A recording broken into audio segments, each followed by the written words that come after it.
Bonsoir à tous, bienvenue, c'est BFM Story en direct jusqu'à 19h. Jérôme Cahuzac, condamné en appel à 2 ans de prison ferme pour faute fiscale. C'est moins qu'en première instance. Il pourra donc peut-être éviter la prison grâce à un aménagement de peine. C'est au juge d'application des peines d'en décider. On y revient ce soir. Pas de privatisation de la SNCF. Édouard Philippe réaffirme dans un entretien au Monde qu'elle restera une entreprise publique. La loi sera sans ambiguïté. En attendant, le conflit social continue. Hier, la mobilisation était plus forte. La grève reprend vendredi, 10e épisode. Invité de BFM Story, le président de la SNCF, Guillaume Pepy. Au lendemain d'une journée sanglante à Gaza, le pire était à craindre aujourd'hui devant la frontière avec Israël et ses manifestations programmées pour les 70 ans de la Nakba, l'exode palestinien de 48. On sera sur place avec notre envoyée spéciale Julia Delage. Et puis, le candidat de Koh Lanta soupçonné d'agression sexuelle sur une candidate est ressorti libre hier de sa garde à vue. Mais l'enquête se poursuit. L'avocat de ce candidat, maître Jérémy Assous, est mon invité ce soir.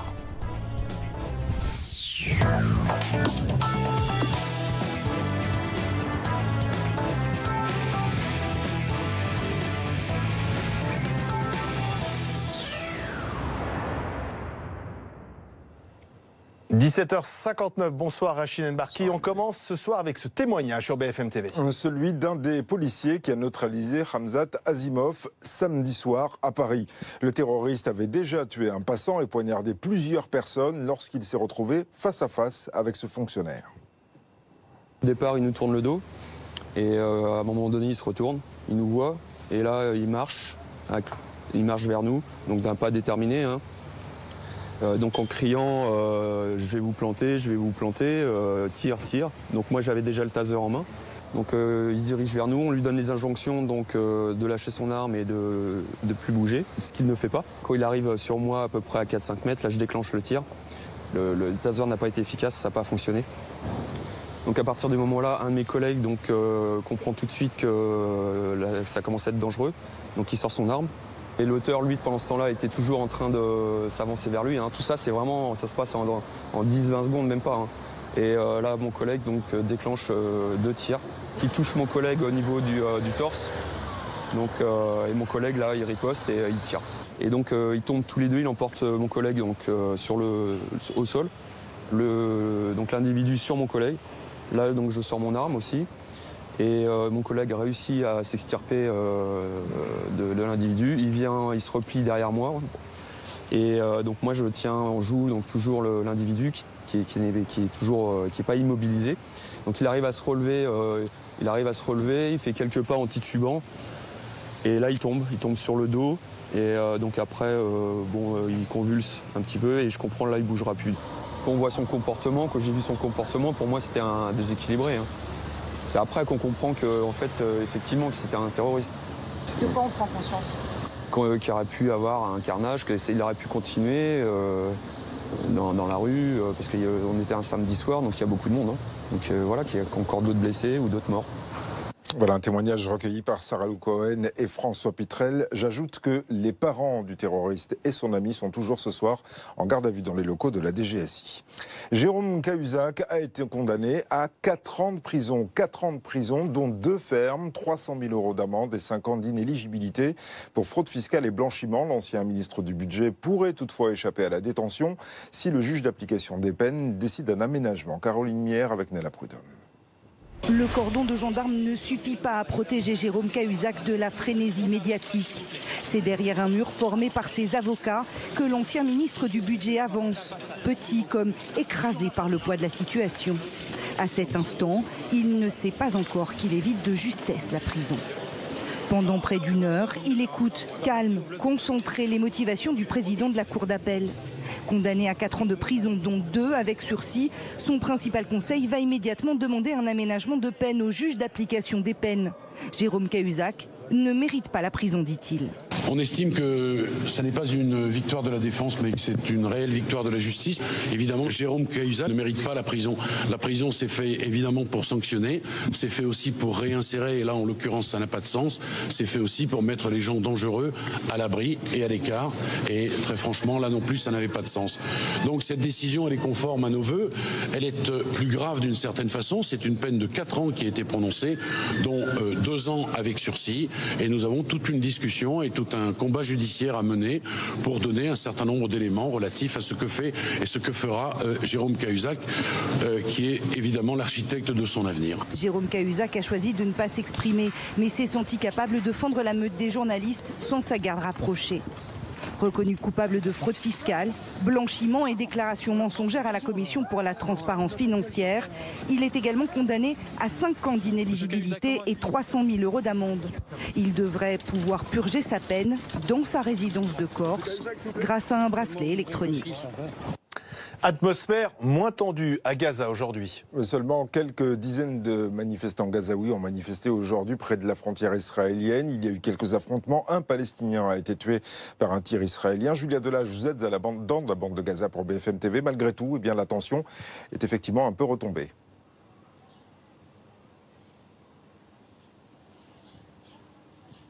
Effectivement, c'est très frappant entre hier où nous avons assisté à des affrontements très violents entre les manifestants gazaouis et l'armée israélienne avec un très lourd bilan. Et bien aujourd'hui, seulement quelques dizaines de personnes se sont approchées au plus près de la frontière entre Gaza et Israël.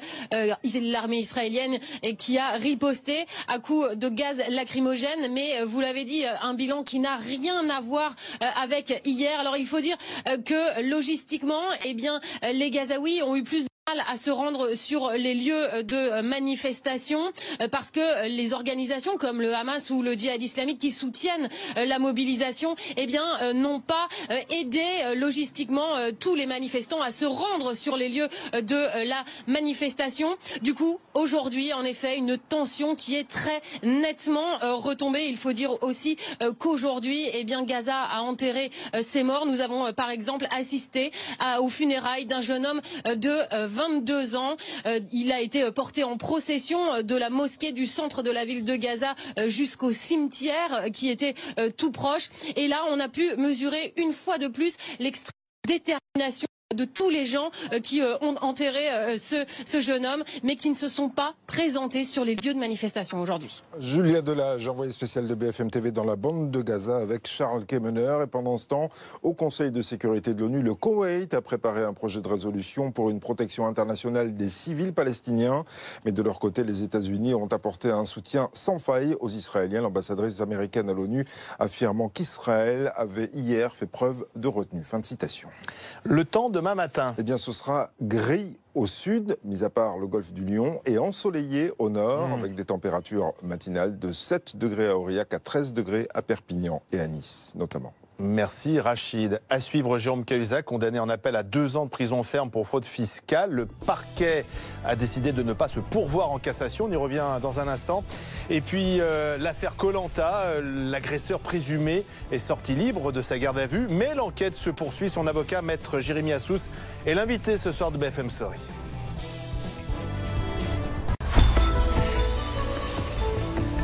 Sur le web, retrouvez bfmtv.com.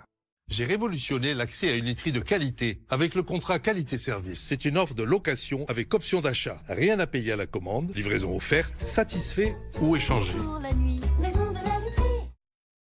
Et si on réinventait la recherche immobilière? Avec bienici.com, explorez votre futur quartier et trouvez toutes les annonces qui correspondent à vos envies. Bienici.com, la meilleure façon de trouver votre futur logement. Regarde bien sa tête quand je vais lui dire combien on paye notre assurance auto. Hé, salut! Alors 2 fois moins cher. Il la paye 2 fois moins cher que nous! Avec meilleurtaux.com, comparez les assurances auto et économisez en moyenne 335 €. Alors, c'est qui le meilleur? En ce moment, meilleurtaux.com vous offre un mois d'assurance auto. Le bonheur? Le bonheur se trouve dans les petits moments. Pour la première fois, profitez avec Costa d'un tout compris exceptionnel. À partir de 699 € seulement. Bon, je vais y aller. Ok. Tu veux pas rester un peu? Ouais. Quand c'est trop beau, ça cache forcément un truc. À condition d'emménager ensemble dans les 6 mois. Obligation de tatouer mon prénom sur une partie visible du corps. Présentation aux parents sous 8 jours. Engagement sur 2 ans minimum. Brosse à dents et dentifrice non fourni. Et ouais, trop de conditions, ça peut tout gâcher. Avec Red, le forfait mobile 30 Go, c'est 10 € par mois, sans condition de durée, sans engagement. Red by SFR, c'est vert, c'est clair. Transition. transition, la lumière se contrôle.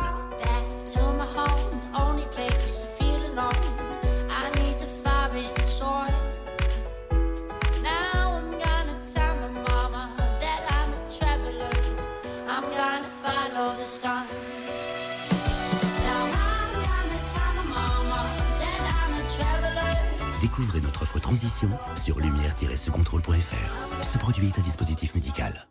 Pretty nice, c'est très joli. J'aime bien. C'est un peu petit. C'est cool.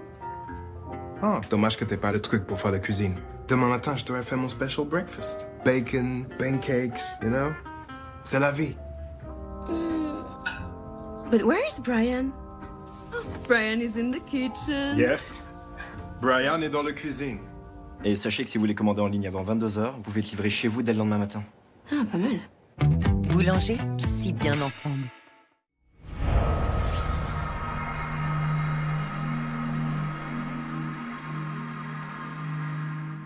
Vous mettez le nombre de chambres, 2328. et vous cliquez sur « Voir mon estimation ». Avec Meilleurs Agents, estimez gratuitement votre bien, rapidement. Meilleurs Agents, numéro 1 de l'estimation immobilière en ligne. J'avais soif. J'ai entendu un bruit étrange dans le garage. La télé était restée allumée. Une capsule par jour de Prostamol contribue au maintien de la fonction urinaire normale pour les hommes de plus de 45 ans. Le petit déjeuner est prêt et c'est pas une excuse. Prostamol, vous n'avez plus d'excuses. Highside, demain à 20h50 sur RMC Découverte.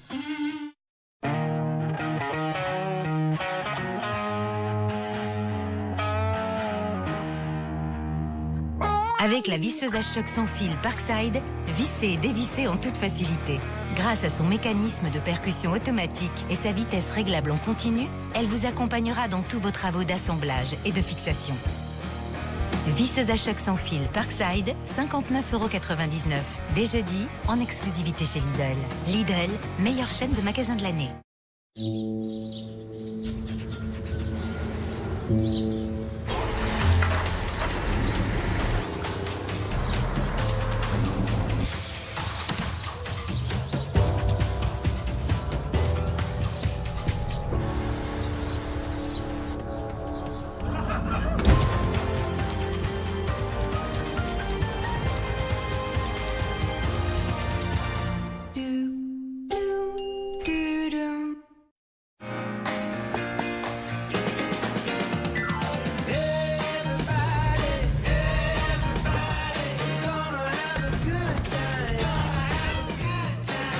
Vos boissons préférées en un clic. Tassimo, une touche de bonheur. Et en ce moment, votre machine à café Tassimo Vivi vous revient à 34,90 € seulement. En plus, 2000 machines sont 100% remboursées. Dis papa, on conduit comment dans le futur ?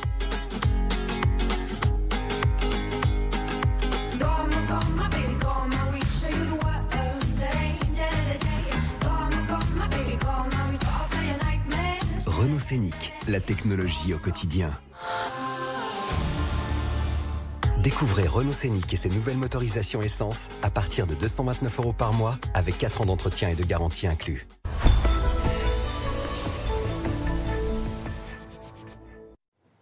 À la une de BFM Stories ce soir, Jérôme Cahuzac, condamné en appel à 2 ans de prison ferme pour fraude fiscale. On a appris que le parquet n'allait pas se pourvoir en cassation.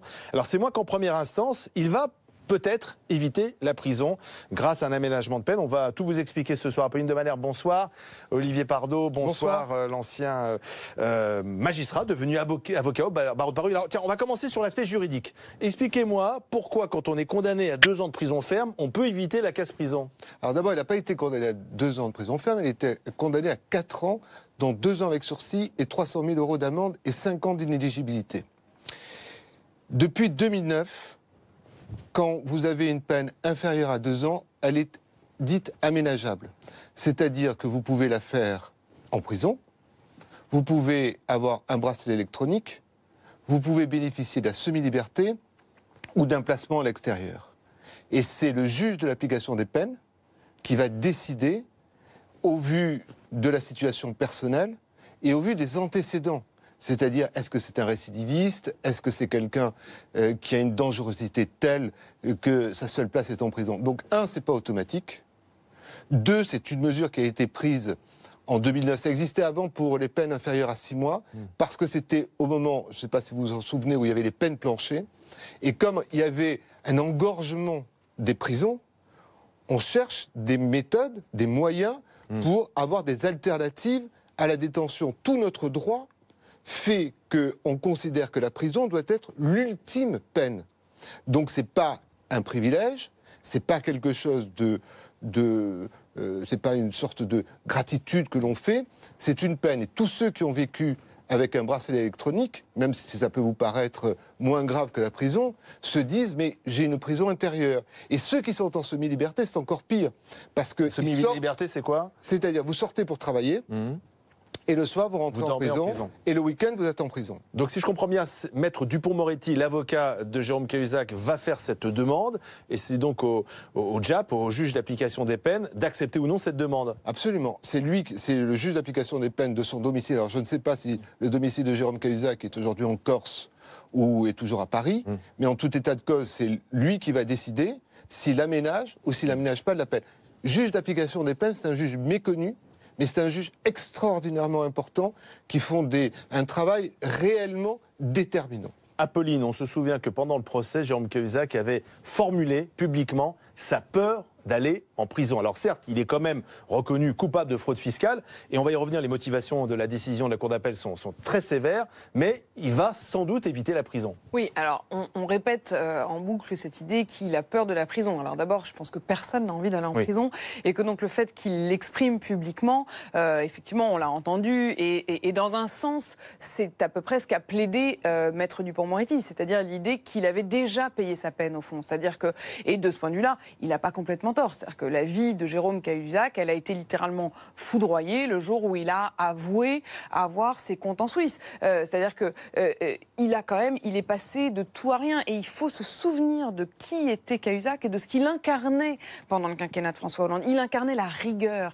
il n'était pas n'importe quel ministre, il n'était pas juste un homme politique, c'est pas un scandale comme les autres. C'était celui qui tenait les cordons de la bourse, c'était celui qui allait recueillir les impôts des Français, et c'est même lui qui, et c'est un comble absolu, a voulu renforcer la loi contre les fraudeurs fiscaux, et donc on est dans un comble absolu quand on se rend compte qu'en réalité, il est le premier fraudeur lui-même. Donc, sa vie, ensuite, s'est totalement arrêtée. Plus aucun mandat, plus aucune possibilité de travailler. Véritablement un paria. C'est le bûcher des vanités. C'est ce personnage qui était tout en haut et qui s'écroule tout en bas. Et c'est ce qu'a plaidé Maître Dupond-Moretti, disant, au fond, sa peine, il l'a fait aujourd'hui, en ce moment, en étant celui que tout le monde rejette. Et donc, pas besoin d'en rajouter. De ce point de vue-là, il a visiblement obtenu gain de cause. Alors justement, Maître Pardo, quand on lit les motivations de la décision de la Cour d'appel, elles sont aussi sévères qu'en première instance, et pourtant, il prend un peu moins cher, si j'ose dire, qu'en première instance, en n'ayant que 2 ans de prison ferme, mais en première instance, c'était 3 ans. Comment expliquer Pas tout à fait. Vous omettez une chose, et la Cour d'appel a été subtile, parce qu'elle a ajouté 300 000 € d'amende, qui n'existaient pas en première instance. Et donc, elle a aggravé la peine sur la durée du sursis. Durée du sursis, personne n'imagine que Jérôme Cahuzac va recommencer. Mais elle a ajouté les 300 000 € d'amende. C'est-à-dire qu'elle a voulu marquer une plus grande dureté de la peine, tout en lui disant « Ok, tu vas pas en prison, il va falloir payer 300 000 €. Et je remercie Apolline de Malherbe d'avoir évoqué Tom Wolf et le bûcher des vanités, parce qu'aujourd'hui, Tom Wolf est décédé, et c'est exactement une situation de ce type. À un moment donné, la justice française, c'est pas de la vengeance. C'est pas faire mal pour faire mal. C'est une justice qui est d'un pays civilisé, qui cherche la peine la plus adaptée à la personnalité. Et Jérôme Cahuzac est comme un autre à un moment donné. À un moment donné, aujourd'hui, le temps a passé. C'est un symbole. Il est traité comme un citoyen, comme un autre. Sa peine est beaucoup plus forte que celle qu'aurait eu quelqu'un qui aurait fait la même chose. Vous avez eu toute une série de dossiers sur les fraudes fiscales, le dossier HSBC, ou toute une série de personnalités parmi les plus illustres qui pérorent aujourd'hui à la télévision et dans les médias, et quand je dis les médias, je sais de quoi je parle, ont été aussi visés par des peines comme cela. Jamais, pour des comptes à l'étranger, Mais jamais, ils n'ont eu. Il n'était pas forcément ministre du budget. C'est-à-dire que très bien. Être en charge, justement, de demander aux citoyens français de payer leurs impôts et être précisément celui qui y échappe, c'est en soi une circonstance aggravante, j'imagine. Alors, c'est pas une circonstance aggravante dans le droit, c'est une circonstance aggravante bien entendu. Symboliquement. Et je crois que, comme vous l'avez fort bien dit, il a payé, parce qu'attention, il a payé également l'impôt qui a été par le fisc. Donc, il y a eu le fisc, il y a eu l'angoisse de la prison, il va y avoir vraisemblablement le bracelet électronique, et il y a les 300 000 euros. Disons que c'est une peine lourde. Alors, il était le ministre du budget du président Hollande. L'ancien président a tenu à réagir. On écoute François Hollande. La justice devait passer, parce que l'acte était grave.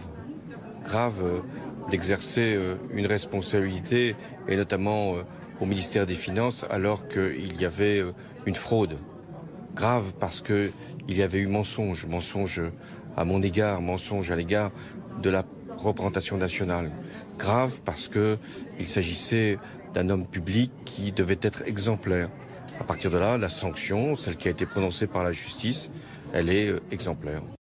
La justice est exemplaire. Il regrette simplement de ne pas, finalement, s'être débarrassé, entre guillemets, de Cahuzac plus tôt. On peut le comprendre parce que c'est assez étonnant, en fait, a posteriori, ce qui s'est passé.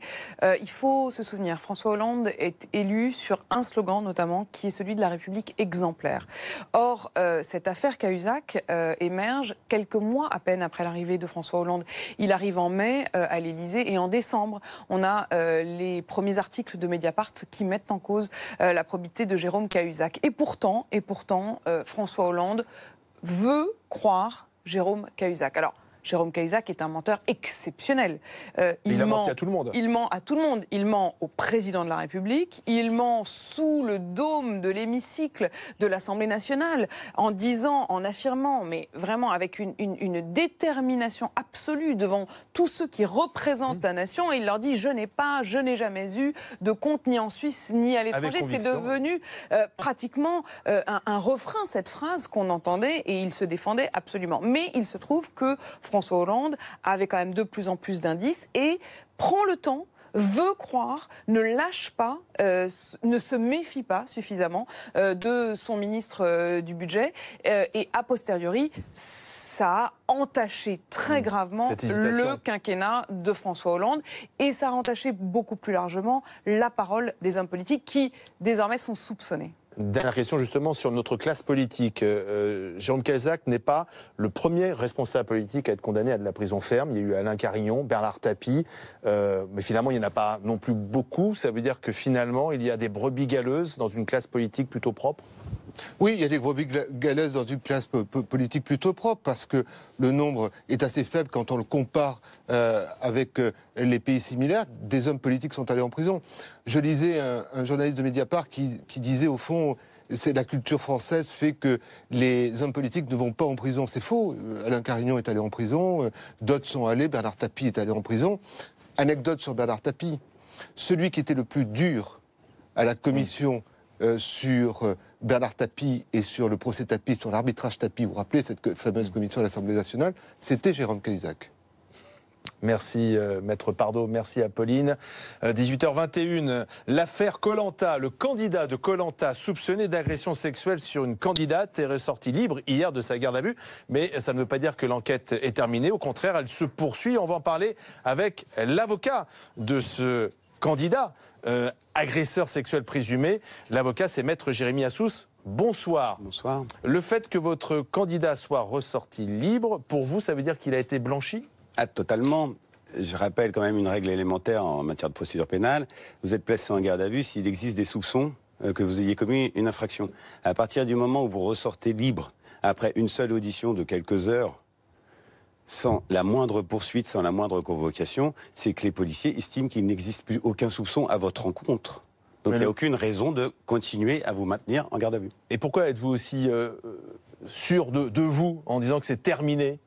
j'espère pas que ce soit terminé, parce qu'il faut absolument qu'il y ait une information judiciaire qui soit ouverte.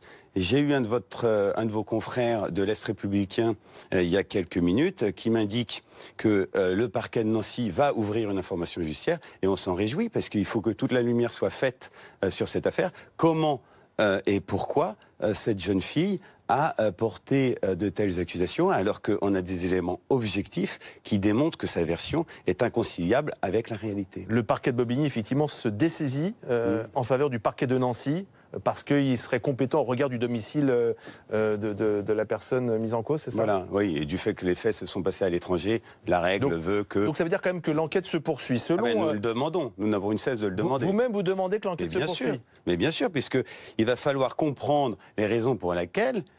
qu'est-ce qui a poussé cette jeune fille à avoir un tel comportement? Parce que je rappelle quand même que les deux protagonistes sont les salariés de la société de production. Donc ALP Production, qui appartient au groupe Banijay, est l'employeur de ces personnes-là. Est-ce que l'employeur a rempli toutes ses obligations, notamment ses obligations de sécurité? Il y a un très grand nombre de dispositions du Code du travail, mais aussi du Code pénal, qui s'imposent à tout employeur. Alors, attendez, est-ce qu'il n'a pas agi dans la précipitation? Il faut comprendre. Non, mais attendez, Maître Assous, on va y revenir sur l'employeur, mais je voudrais vous faire part des informations d'RMC, de Marion Dubreuil, qui a pu retracer ce que la candidate qui accuse votre client a vécu selon elle. Elle explique donc s'être rendue sur cette île de l'archipel des Fidji pour participer au tournage de la saison 19 de Koh-Lanta avec une vingtaine de participants, parmi lesquels donc votre client Eddy G. Elle précise que les candidats dormaient à même le sol, que votre client avait pris l'habitude de s'allonger entre les filles pour les réchauffer, je cite, et elle déclare qu'une nuit, elle s'est réveillée alors que votre client était en train de l'embrasser sur la bouche avant de pratiquer des attouchements sous ses vêtements. Alors elle l'a repoussé à plusieurs reprises, et notamment a repoussé la main de l'agresseur. Elle ajoute qu'elle s'est levée, elle est sortie de l'abri où le groupe passait la nuit, et ensuite elle s'est confiée à d'autres candidates, puis à des membres de l'équipe de tournage, et puis ensuite la maison de production décide d'interrompre.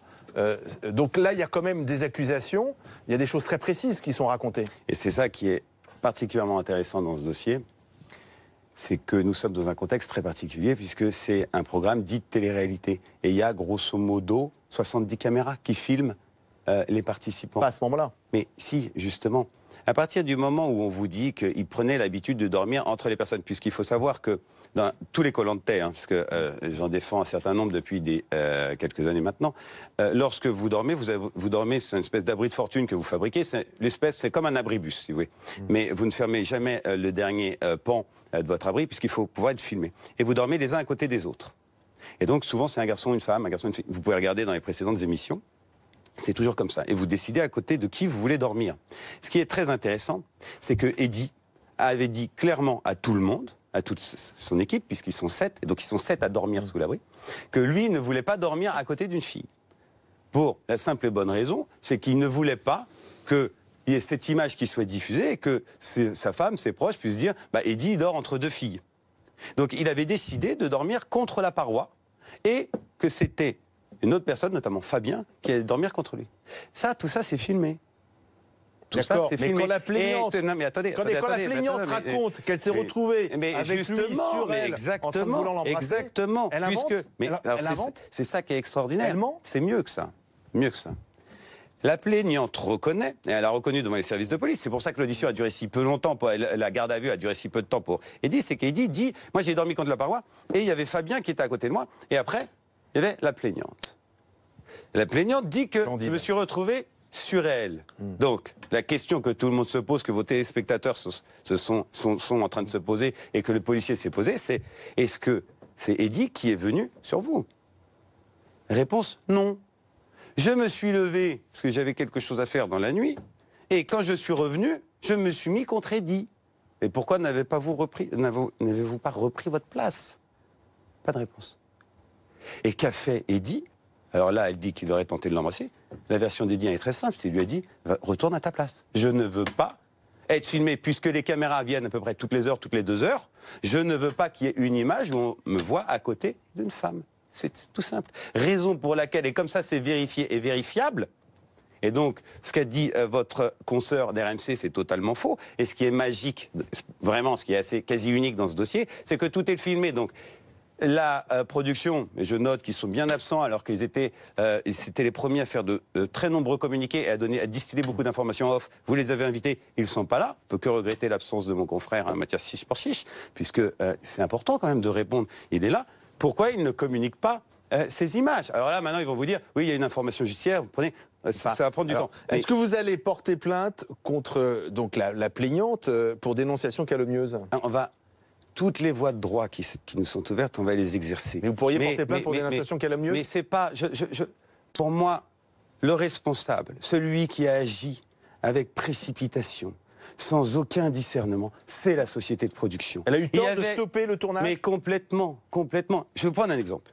Imaginez qu'une maquilleuse de BFM télé se plaigne auprès de son dirigeant, auprès de son responsable, qu'un technicien aurait tenté de l'embrasser ou de mettre sa main sous son pull. Vous pensez vraiment qu'Alain Veil va fermer BFM Télé le temps de l'enquête?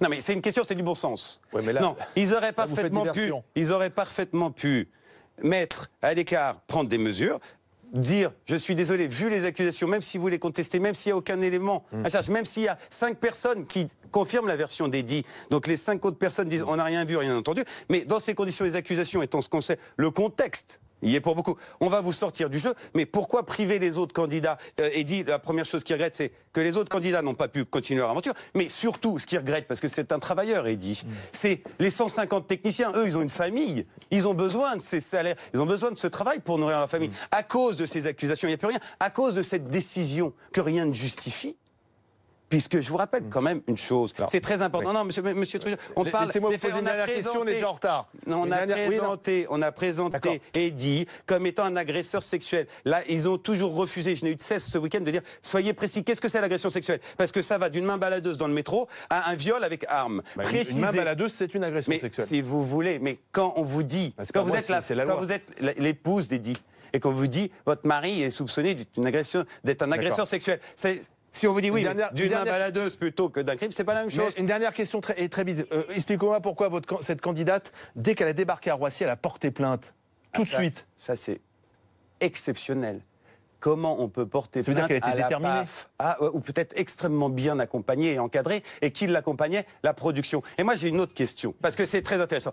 Ils vont en faire un précédent. Donc maintenant, à chaque fois qu'il y aura une émission de télé-réalité ou un Koh-Lanta, si une personne dit on m'a mis une main aux fesses ou on a tenté de m'embrasser, on arrête l'émission. Donc, vous imaginez les conséquences? Merci Maître Assous, merci d'être venu sur le plateau de BFM Story, 18h30. On fait un nouveau point sur l'actualité avec Rachel Mbarki. Et tout d'abord, la condamnation de Jérôme Cahuzac, l'ancien ministre du Budget, condamné à 4 ans de prison. Oui, 4 ans de prison, dont 2 ans ferme, 300 000 € d'amende et 5 ans d'inéligibilité pour fraude fiscale et blanchiment. L'ancien ministre du Budget pourrait échapper à la détention, en tout cas si le juge d'application des peines décide d'un aménagement. Cette décision est équilibrée. Elle rappelle évidemment la gravité des faits, elle rappelle le mensonge de Jérôme Cahuzac, elle rappelle sa responsabilité dans toute sa plénitude, elle rappelle aussi sa personnalité, elle rappelle aussi ses fragilités et ses failles. Évidemment, Jérôme Cahuzac, comme nous l'avons dit, ne mérite pas la prison. La prison, c'est fait évidemment pour sanctionner, c'est fait aussi pour réinsérer, et là en l'occurrence ça n'a pas de sens, c'est fait aussi pour mettre les gens dangereux à l'abri et à l'écart, et très franchement là non plus ça n'avait pas de sens. Voilà, cette condamnation est désormais définitive puisque le parquet a officiellement déclaré ne pas avoir l'intention de se pourvoir en cassation. Un témoignage ce soir sur BFM TV. Oui, celui d'un des policiers qui a neutralisé Khamzat Azimov samedi soir à Paris. Le terroriste avait déjà tué un passant et poignardé plusieurs personnes lorsqu'il s'est retrouvé face à face avec ce fonctionnaire. Graziella Rodriguez avec Sarah Lou Cohen et François Pitrel. C'est la première fois que François revient sur les lieux de l'attaque. Un quartier que ce policier expérimenté connaît bien pour y patrouiller tous les jours. Pas d'appréhension particulière, mais des souvenirs très précis. La densité de la foule massée sur les trottoirs en ce samedi soir. Et ce moment où, avec ses 2 collègues, il s'est retrouvé face à Khamzat Azimov, le terroriste. Au départ, il nous tourne le dos. Et à un moment donné, il se retourne, il nous voit. Et là, il marche vers nous, donc d'un pas déterminé. Donc en criant je vais vous planter, tire. Donc moi j'avais déjà le taser en main. Comme le veut le protocole d'intervention, François utilise en priorité le pistolet à impulsion électrique quand le terroriste est suffisamment proche, à environ 4 mètres. Mais le taser se révèle inefficace à 2 reprises. Un de mes collègues comprend tout de suite que ça commence à être dangereux, donc il sort son arme. Tout ça, ça se passe en 10-20 secondes, même pas. Et là, mon collègue déclenche 2 tirs. La première balle se loge près du cœur. La deuxième balle termine sa course dans la vitrine de ce restaurant, heureusement fermé. Quand j'ai vu son comportement, pour moi, c'était un déséquilibré. C'est après qu'on comprend effectivement, que c'était un terroriste. Âgé de 29 ans, le policier qui a tiré est soudain pris de doute. Car à ce moment-là, les 3 policiers ignorent encore tout de leur agresseur. François tente alors de le rassurer. T'avais pas le choix, c'était toi ou lui. Donc tu étais en légitime défense, il n'y a pas de problème, donc calme-toi. De quoi on prend conscience? Qu'il aurait pu avoir un carnage, qu'il aurait pu continuer. François veut retourner sur le terrain sans attendre. Ses collègues espèrent que les 3 policiers seront décorés de l'Ordre national du mérite. Voilà, et les députés et les membres du gouvernement ont rendu hommage cet après-midi à Ronan Gonnet à l'Assemblée nationale. Ils ont observé 1 minute de silence et adressé des vœux de rétablissement aux personnes qui ont été blessées dans cette attaque. Seulement quelques dizaines de manifestants gazaouis ont manifesté donc aujourd'hui près de la frontière israélienne. Attention, est quelque peu retombée, même si un Palestinien a tout de même été tué dans un tir israélien. Les funérailles des 59 Palestiniens qui ont été tués hier ont été célébrées aujourd'hui à Gaza. Des milliers de personnes ont assisté aux cérémonies et une nouvelle fois dénoncé la brutalité israélienne. Sur le plan diplomatique, Emmanuel Macron, le président de la République, a téléphoné tout à l'heure à Benjamin Netanyahou, le Premier ministre israélien, pour lui faire part de son inquiétude face à la situation et souligner le droit à manifester pour les Palestiniens. Pendant ce temps, au Conseil de sécurité de l'ONU, le Koweït a présenté un projet de résolution pour offrir une protection internationale aux civils palestiniens. De leur côté, les États-Unis ont une nouvelle fois apporté un soutien sans faille aux Israéliens. Cédric Fesch, vous êtes à New York pour BFM TV. L'ambassadrice américaine à l'ONU a même affirmé qu'Israël avait fait preuve de retenue. Oui, c'est exactement ce qu'elle a dit. Le raisonnement américain, c'est que, et je cite la Maison-Blanche, la responsabilité de ces morts tragiques repose complètement sur le Hamas. Et pour le ministre des Affaires étrangères, Mike Pompeo, le Hamas a intentionnellement et cyniquement provoqué cette réponse et Israël a le droit de se défendre. Alors évidemment, c'est pas l'avis de la majorité de la communauté internationale qui, comme la France, condamne les violences disproportionnées des forces armées israéliennes qui ont tiré à balles réelles. Londres réclame aussi une enquête indépendante sur ce qui s'est passé hier, mais les États-Unis refusent. Voilà pour les violences d'hier qui ont tué près de 60 Palestiniens et en ont blessé environ 2400. Et puis l'autre problème évoqué à l'ONU cet après-midi ici à l'heure des États-Unis, c'est la décision des États-Unis de déménager leur ambassade de Tel Aviv à Jérusalem, alors que la communauté internationale considère qu'aucune ambassade ne doit s'y installer tant que le statut de la ville sainte n'a pas été réglé. La France a déclaré à l'ONU qu'il faut accompagner la bande de Gaza qui n'a plus d'espoir, ni économique ni politique, et que ça aggrave la situation. Et en même temps, elle demande aux manifestants palestiniens de se garder de tout débordement et met en garde ceux comme le Hamas qui chercheraient à instrumentaliser ces manifestations et menacer la sécurité d'Israël. Cédric Fesch en direct de New York pour BFM TV. Le temps demain matin? Bien, ce sera gris au sud, mis à part le golfe du Lion, et quelque peu ensoleillé tout de même au nord, mis à part évidemment sur l'Alsace, comme vous le voyez sur cette carte, avec des températures matinales de 7 degrés à Aurillac à 13 degrés pour le pourtour méditerranéen. Merci Rachid. À suivre, Guillaume Pépi, le président du directoire de la SNCF et l'invité de BFM Story. Et puis Gaza sous tension, on craignait le pire, journée plus calme, l'ONU se réunit.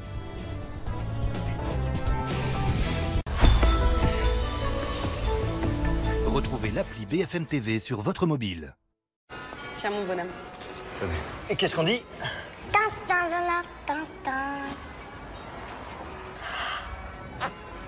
Et un deuxième offert pour monsieur. Général d'Optique a 25 ans. Pour l'achat d'un équipement optique, nous vous offrons une paire de solaires. Général d'Optique, la fin des lunettes chères. Ça continue. Lunettes correctrices, dispositif médical. Vous connaissez Jean-Jacques. Il roule en Honda depuis plus de 820 000 km. Il est probablement la personne la mieux placée pour parler de la fiabilité de nos véhicules. Ce que Jean-Jacques ne sait pas, c'est que Honda continue de vous offrir la garantie 1 million de kilomètres jusqu'au 30 juin.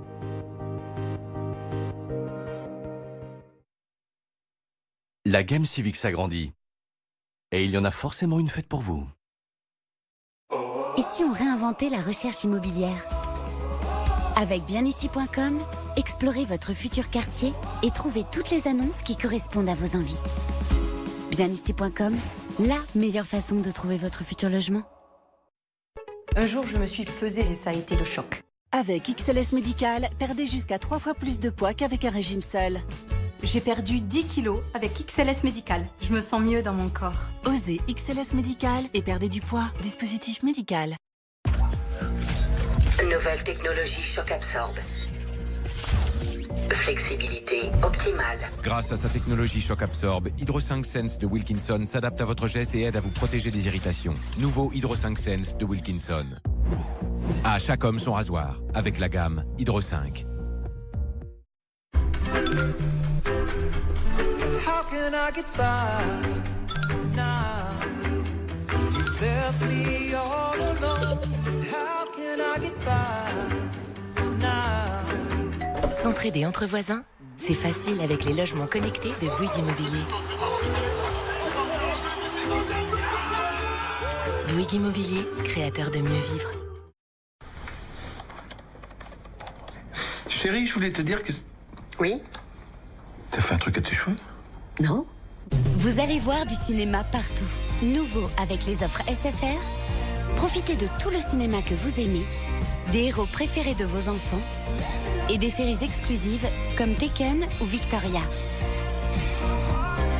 Avec SFR Ciné-Série sans engagement à seulement 4 € par mois pour les clients SFR au lieu de 10 €.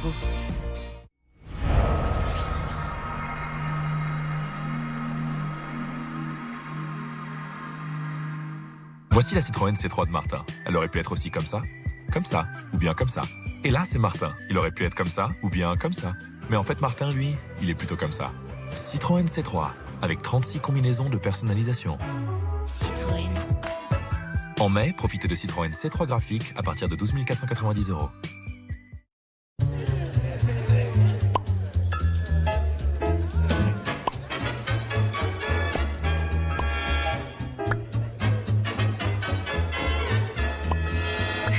Les nouveaux gazpachos innocents, les gazpachos, qui vont vous chambouler. Innocent, le bon côté des choses. Vous mettez le nombre de chambres, 2328. et vous cliquez sur Voir mon estimation. Avec Meilleurs Agents, estimez gratuitement votre bien, rapidement. Meilleurs Agents, numéro 1 de l'estimation immobilière en ligne. Dis papa, on conduit comment dans le futur?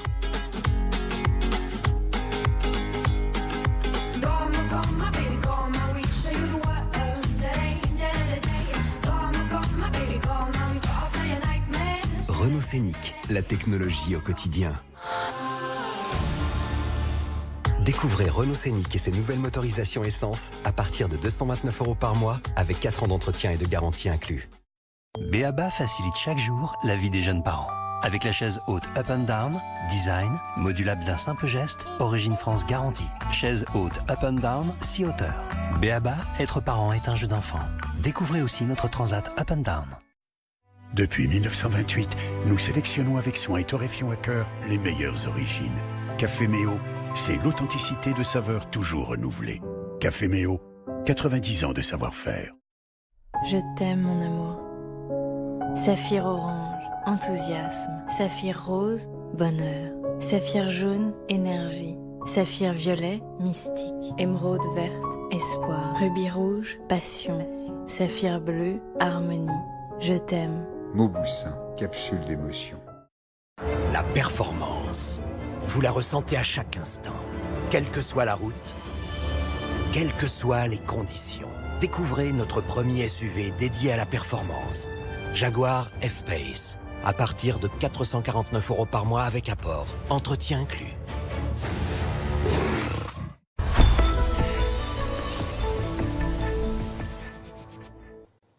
La suite de BFM Story, mon invité maintenant, Guillaume Pépi. Bonsoir, président du directoire de la SNCF. On a peut-être enterré un peu vite la mobilisation des cheminots. Hier, elle était plus forte que les fois précédentes. Comment vous l'expliquez? Ça veut dire que ce n'est pas terminé, le conflit social dure, sachant qu'une nouvelle grève est annoncée vendredi, un nouvel épisode, ça sera d'ailleurs le 10e. Les syndicats avaient voulu un sursaut de mobilisation et ils avaient appelé ça une journée sans cheminots et sans train. il faut un peu relativiser. Il y avait 75% des cheminots qui travaillaient et il y a eu presque 3000 trains dans la journée. Mais le plus grave, c'est qu'il y a eu pas mal d'exactions, c'est-à-dire des blocages, des détériorations d'installations, dont certaines d'ailleurs ont porté atteinte à la sécurité. Lesquelles par exemple ? On a 3 incidents, une caténaire qui a été détériorée du côté de Bernay, un passage à niveau qui a été volontairement abîmé dans la même région Normandie, des guérites de signalisation, tout ça, ça peut pas exister parce que ça porte atteinte à la sécurité et que notre première valeur à nous, la SNCF et aux cheminots, c'est la sécurité. C'est pour ça qu'on a déposé plainte. Combien de plaintes ? À l'heure où nous parlons, on est à 28 plaintes. 28 plaintes. 28 plaintes et on ne les retirera pas.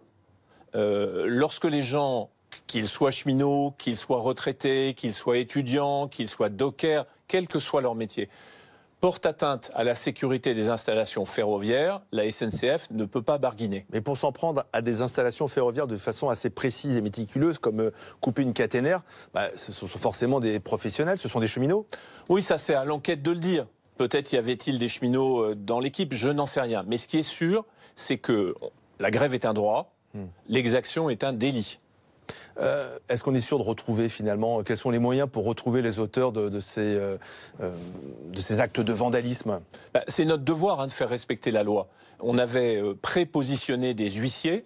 C'est le rôle des huissiers de constater, de prendre des photos et ensuite c'est à la police d'enquêter. Mais ça veut dire que, vous le dites, hier c'était une sorte de baroud d'honneur, la mobilisation s'essouffle et donc elle se radicalise selon vous et vous le craignez ? Certains le disent, mais ce qu'il y a surtout, c'est qu'on est dans la période, là, les 10 prochains jours, où les choses sont en train de bouger. Pourquoi ? Tout simplement parce que hier, on a discuté avec les syndicats de la future convention collective.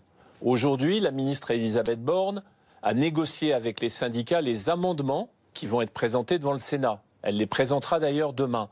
Et puis demain, nous allons, nous, SNCF, réunir des organisations syndicales pour parler du futur contrat de travail. Donc ça veut dire qu'on est dans la dernière ligne droite. D'ailleurs, le Premier ministre a indiqué qu'avant le débat au Sénat, c'est-à-dire avant le 29, il ferait 2 annonces très importantes. D'abord, combien est-ce que l'État va investir de plus pour accélérer la modernisation du réseau ? Et ça, c'est une super bonne nouvelle pour la SNCF et ses clients. Et puis, il va annoncer également le montant du désendettement. Mais si ces annonces sont attendues, pourquoi le Premier ministre ne les a pas faites plus tôt ? Pourquoi avoir attendu déjà plus d'1 mois de grève ? Tout simplement parce qu'il y a beaucoup de choses. Non, mais la reprise de la dette, on pouvait l'annoncer tout de suite ? Non, pour une raison simple, c'est qu'on est en train de parler d'un montant qui est de plusieurs dizaines de milliards de dettes qui va être repris par l'État et donc par les contribuables. C'est pas quelque chose qui se dessine en 5 minutes. Et puis, pour pouvoir calculer le montant de dette qui serait repris, il faut voir, ce que va être l'effort de l'entreprise. Moi, je mène en ce moment une réforme interne pour que la SNCF soit plus efficace, que la SNCF soit plus productive, que la SNCF rende un meilleur service public. Et cette copie-là, j'étais en train de la préparer avec les cheminots depuis plusieurs semaines. Pas de privatisation de la SNCF, redit Édouard Philippe dans les colonnes du Monde aujourd'hui. La SNCF restera une entreprise publique, la loi sera sans ambiguïté. Le problème, c'est qu'il y a des ambiguïtés. Il y a notamment cette note publiée par la presse qui montre que le scénario de la privatisation a été étudié par l'exécutif. Non, je crois qu'il faut être raisonnable. Cette note est mal fichue, je le reconnais volontiers. Mais à aucun moment, il n'a été question d'autre chose qu'une SNCF 100% publique. Là-dessus, le gouvernement a été absolument formel. Et il y a même aujourd'hui une annonce qui est très forte. C'est que pour éviter qu'il y ait en quelque sorte un doute chez qui que ce soit, le fantasme de la privatisation, la ministre a dit, on va faire ceinture et bretelles. On dit, dans la loi, c'est 100% public, la SNCF, 100%. Et on va ajouter, en plus, a-t-elle dit, que les titres seront incessibles, c'est-à-dire qu'ils ne pourront pas être vendus. Ceinture et bretelles. Craignez-vous la consultation qui invite les cheminots, en ce moment même, depuis lundi, à dire s'ils sont pour ou contre la réforme du secteur ferroviaire ? On connaîtra le résultat en fin de semaine. On peut imaginer que le vote sera fortement négatif. Vous le craignez ? C'est normal que les cheminots s'intéressent à la réforme et qu'ils aient une opinion. Simplement, on ne peut pas appeler ça une consultation. Vous savez les conditions dans lesquelles ça se passe ? Il n'y a pas de vote secret, il n'y a pas d'isoloir, il n'y a pas de liste d'émargement qui soit contrôlée. Donc en réalité, c'est une sorte de pétition. Et dans une pétition, 95% des gens qui signent la pétition sont évidemment contre la réforme. Donc c'est une expression. Ouais, si 95% des cheminots disent non, ça fait quand même beaucoup. Oui, mais encore une fois, il y a 260 000 salariés dans l'entreprise. Et ce qu'il y a surtout, c'est que l'affaire, elle ne concerne pas que les cheminots, ce sont bien les Français qui sont concernés. Les Français, ils sont concernés par le service public, ils sont concernés par les investissements, ils sont concernés par la dette. La réforme, elle n'est pas faite pour les cheminots, elle est faite pour les Français. Et donc c'est normal que ce soit le Parlement qui tranche, même si, encore une fois, moi je respecte l'opinion des cheminots, mais dans cette affaire-là, ce n'est pas les cheminots qui ont le dernier mot. Chez Air France, on a consulté les salariés. Pour une raison simple, c'est qu'il y avait un accord minoritaire salarial qui avait été refusé donc par les organisations syndicales, et la direction a dit bon bah je vais le porter par un référendum devant les salariés. Toutefois, on est tout à fait dans une situation différente. Bien sûr, mais toutefois, si le vote est fortement négatif, ça va faire son effet. Ça vous fragilise en tant que patron de la SNCF. Est-ce que vous dites, si le vote est négatif, je dois démissionner, je dois partir? Non. Tout simplement parce que mon mandat, pas. Non, mon mandat, il ne m'appartient pas, et il n'appartient pas davantage à une pétition des cheminots. Mon mandat, comme tous les patrons d'entreprises publiques, et nous sommes 100% publics, on en parlait à l'instant, il dépend du Parlement, qui a voté, et il dépend du Conseil des ministres et du Président de la République. Si jamais la pétition a beaucoup de signatures, ce qui est clair, c'est que ça signifie qu'il faut encore plus se mettre autour de la table pour construire avec les salariés les solutions et les réponses. La concurrence, personne ne pense sérieusement qu'on peut l'éviter. Le désendettement, personne ne pense qu'on peut l'éviter. Le fait que la SNCF soit plus compétitive au moment où elle entre dans la concurrence, personne ne peut l'éviter. Donc notre boulot, aussi bien aux syndicats, aux salariés qu'aux responsables, c'est de construire des réponses pour y arriver. Je repose ma question différemment. Quoi qu'il arrive, vous resterez à la tête de l'entreprise jusqu'en 2020 ?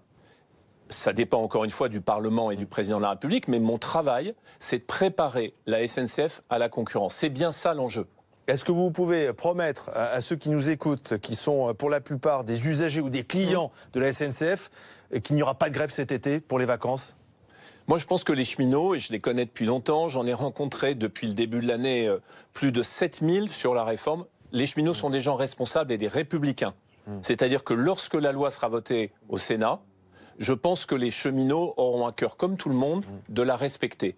C'est ça la vérité. Maintenant, il reste une chose à faire, encore une fois, c'est de se mettre autour de la table, comme nous sommes en train de le faire, pour renforcer la SNCF et avoir un meilleur service public. Une dernière question, vous avez lancé une opération séduction, reconquête peut-être de vos clients, tout simplement, avec des billets de TGV à moins de 40 € pour cet été. C'est à partir d'aujourd'hui. Bon, j'ai regardé sur les Paris-Marseille, c'est difficile de trouver quand même un billet à moins de 40 €. Hein. Oui, mais ça a été la ruée. Et puis, encore une fois, c'est pas seulement aujourd'hui, c'est jusqu'à fin août. Et franchement, c'est la moindre des choses. Nos clients ont été hyper pénalisés, que l'entreprise fasse un geste positif, un geste sympa, encore une fois, c'est tout à fait naturel. Merci Guillaume Pépi, merci d'être venu sur le plateau de BFM Story ce soir. Gaza, au lendemain de cette journée sanglante, 58 Palestiniens ont perdu la vie hier dans des manifestations près de la frontière avec l'État hébreu. Eh bien, on s'attendait au pire, puisqu'aujourd'hui, les manifestations programmées, c'était pour les 70 ans de la Nakba, l'exode palestinien de 48. Finalement, on a évité le pire, même s'il y a à déplorer une victime supplémentaire. Et puis, parallèlement, le Conseil de sécurité de l'ONU se réunissait cet après-midi après cette journée particulièrement sanglante. C'était d'ailleurs hier la journée la plus meurtrière depuis le début du conflit israélo-palestinien, depuis 2014 précisément. Alors pour en parler, j'espère qu'on sera dans un instant avec Julia Delage qui est notre envoyée spéciale, mais tout d'abord je vais accueillir Mouhanad Maswadi. Bonsoir, vous êtes chargé de mission à l'ambassade de Palestine en France.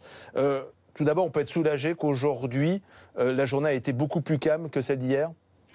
Évidemment, on peut ne qu'être soulagé. Même si je vous interromps à l'instant, un deuxième Palestinien a été tué, c'est donc le bilan encore provisoire de cette journée.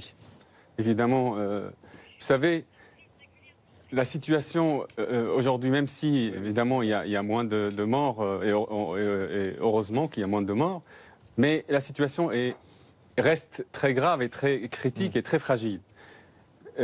Vous savez, on revient sur le sens de cette manifestation. Les Palestiniens à Gaza, c'est une population gazaoui qui est en détresse. C'est un appel de détresse qui a fait la population à Gaza, en disant que ça fait 11 ans que nous sommes assiégés, sous des conditions absolument scandaleuses, et que la société et la communauté internationale regardent ça, ce qui se passe, une population avec un taux de chômage extrêmement élevé, plus de 50% de la population, affamée, parce que vous savez comment l'acheminement de l'aide humanitaire passe par, très très difficilement. Vous avez une population qui est privée de l'eau, parce qu'aujourd'hui c'est une vraie catastrophe. Le Banque mondiale parle dans 2 ans, c'est-à-dire en 2020, il n'y aura plus d'eau potable à Gaza. Donc toute cette situation grave, les Gazaouis sont en train de nous dire nous existons,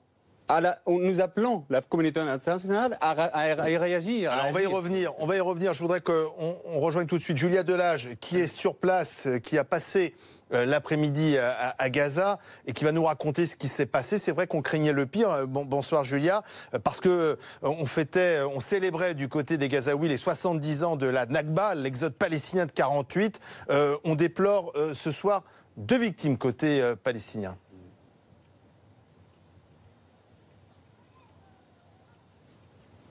Effectivement, mais la mobilisation... Alors Julia Delage, décidément c'est compliqué ce soir de la voir en direct. Bon, je voudrais citer ce qu'a dit aujourd'hui l'ambassadrice américaine à l'ONU.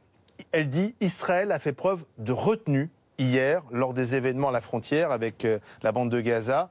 Et c'est finalement le comportement du Hamas qui est à dénoncer. Et c'est le Hamas en quelque sorte qui est responsable des 58 victimes d'hier. Que répondez-vous à l'ambassadrice américaine ? C'est absolument scandaleux, parce que vous savez, nous sommes en train de dire au monde que, écoutez, les Israéliens, ils se défendent contre le Hamas qui les attaque. Est-ce que c'est ça la situation aujourd'hui? Est-ce que nous avons vu des caméras? Nous avons vu une population qui est sortie, manifester pacifiquement. Est-ce que Israël déplore des morts aujourd'hui? Est-ce que le menace, qui est menacé, qui est le victime aujourd'hui et qui est le bourreau? Est-ce que quand on dit que les Israéliens, ils craignent, ils se défendent?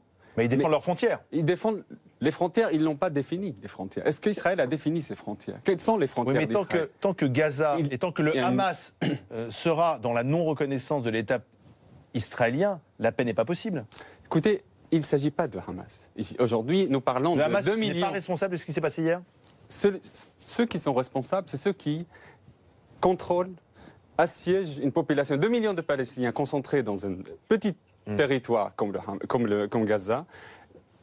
Les Israéliens nous disent, écoutez, mais on s'est retiré de Gaza. Vous vous êtes retiré, certes, mais vous avez le contrôle de la mer, vous avez le contrôle du ciel, vous assiégez une population qui ne peut ni sortir, personne ne peut rentrer. C'est très difficile d'entrer. Vous avez même des députés français qui ont essayé de rentrer. Qui empêche Gaza de se développer? Qui empêche Gaza finalement de développer son économie? Les Palestiniens ne demandent que avoir accès, pouvoir explorer leurs richesses naturelles. Vous savez, il y a du gaz, par exemple, qui a été découvert près de Gaza, et à Gaza même.